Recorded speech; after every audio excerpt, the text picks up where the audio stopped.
আসসালামু আলাইকুম বন্ধুরা, মাসুফা কিচেন উইথ ভিলেজপুর তরফ থেকে সবাইকে সালাম জানাচ্ছি। তোমরা কেমন আছো বন্ধুরা? আশা করি ভালোই আছো, আমিও ভালো আছি। আর একটা নতুন একটা রেসিপি নিয়ে আসলাম, অসাধারণ সুস্বাদু একটা রেসিপি, খুব উপকারিতা একটা রেসিপি নিয়ে আসলাম তোমাদের সামনে। একদম ঝটপট করে বানিয়ে নেওয়া যায়, কোনো ঝামেলা ছাড়াই।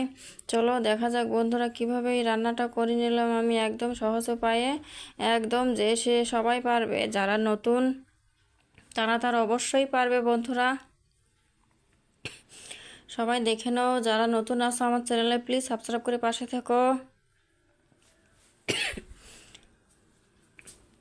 বন্ধুরা। এই দেখো, এটা কিন্তু একটা পোল্লা, তোমরা জানি না তোমরা কে কী কী নামে বলো, আমরা বলি এটা পোল্লা।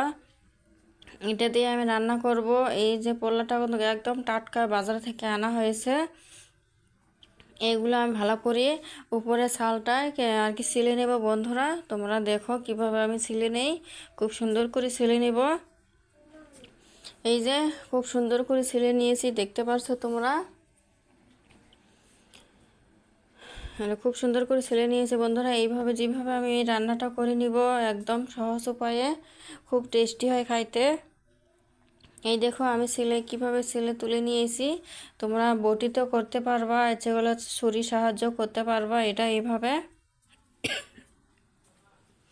এই যে একদম কুচি কুচি করে কেটে নিয়েছি, কি সুন্দর গোল গোল করে, পাতলা পাতলা করে গোল গোল করে কুচি কুচি সাইজ করে কেটে নিয়েছি। কিন্তু আমি খুব সুন্দর করে কেটে নিয়েছি এগুলো। এটা চাইলে তোমরা ঝোল করে খেতে পারবে। আমি এটা দেখে দিলাম কিভাবে করতে। এটা আমি ভাজি করব, একদম সহজ উপায়ে, খুব টেস্টি হয়।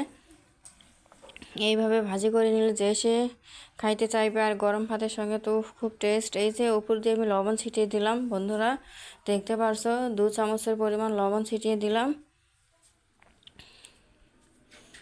এখন এগুলো ভালোভাবে হাত দিয়ে এইভাবে মেখে মেখে নিব, দেখতে পারছো। ভালোভাবে চটকি চটকি মেখে মেখে নিব, যাতে এগুলো থেকে একটু পানি বাড়াবো। আর বন্ধুরা জলটা বেরিয়ে যাবো, আর সবগুলো নরম হবো অনেকটাই, দেখে কমে যাব, মিলে যাব আর কি জিনিসটা। তখন রান্না করার সুবিধে হবো, টপ করিও রান্নাটা হয়, একদম মোলাম হয়ে যায়, টেস্টিও হয়।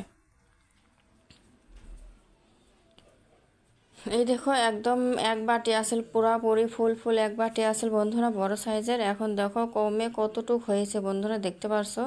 আমি ভালো করে লবণ দিয়ে মেখে নেওয়া আছে। এই দেখো এই কতগুলো জল বেরিয়ে গেছে। এইভাবে মেখে নেবে বন্ধুরা। এই এই রান্নাটা এইভাবে করে, এই পোল্লাটা এইভাবে মেখে রান্না করলে খুব ভালো হয়। টক করে হয়ে যায়, একদম টক করে সিদ্ধ হয়ে যায়, ভাজিটাও টক করে হয়। এখন আমি এগুলো ভালো করে ধুয়ে পরিষ্কার করে নিব। একদম কতগুলো কমে গেছে, কতগুলো আসল কতগুলো কমিয়ে গেছে।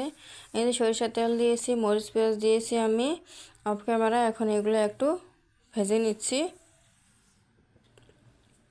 বন্ধুরা। আবারও বললাম, যারা আমার চ্যানেল নতুন আছে প্লিজ সাবস্ক্রাইব করে আমার পাশে থেকো বন্ধুরা। আর ভিডিওটা ফুল ওয়াচ করো, কেউ স্কিপ করো না। এই যে আমি হলুদ গুঁড়ো দিয়ে দিলাম বন্ধুরা। এই পোল্লাটা, এই সবজিটা এইভাবে রান্না করে খেলে কিন্তু খুব ভালো হয়। কিন্তু মেখে নেওয়াটা এক নম্বর, ভালোভাবে করে পাতলা পাতলা সাইজ করে কেটে নেওয়া। তারপর আমি যেভাবে লবণ দিয়ে চটকি চটকি মেখে নিলাম, রান্না করার আগে করে ধুয়ে নিয়েছি, ওইভাবে মেখে নিয়ে রান্না করলে কিন্তু খুব টেস্টি হয়। তোমরা এমনিই কেটে ধুয়ে পরিষ্কার করে রান্না করলে কিন্তু খুবই একটু ভালো লাগে না।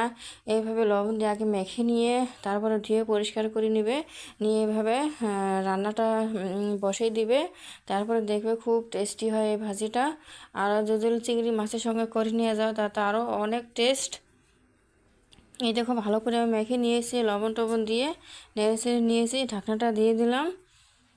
এই দেখো আমার ভাজিটা পরে শেষের দিকে, দেখো একদম কিন্তু অনেকটাই মিলে গেছে এগুলো, সবজিটা কমে গেছে, অনেকটাই কমে গেছে বন্ধুরা আরও।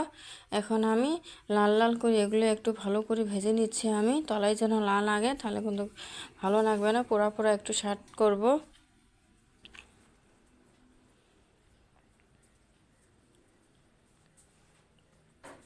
বন্ধুরা এই সবজিটা এইভাবে রান্না করে খেয়ে দেখতে পারো তোমরা। এই দেখো কত সুন্দর করে আমি রান্না করে নিয়েছি, কতগুলো পল্লা ছিল কেটে নিয়েছি, আর দেখো কতটুক হয়ে গেছে।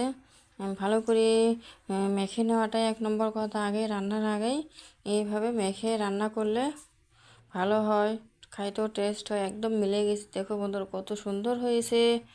ভালো থেকো।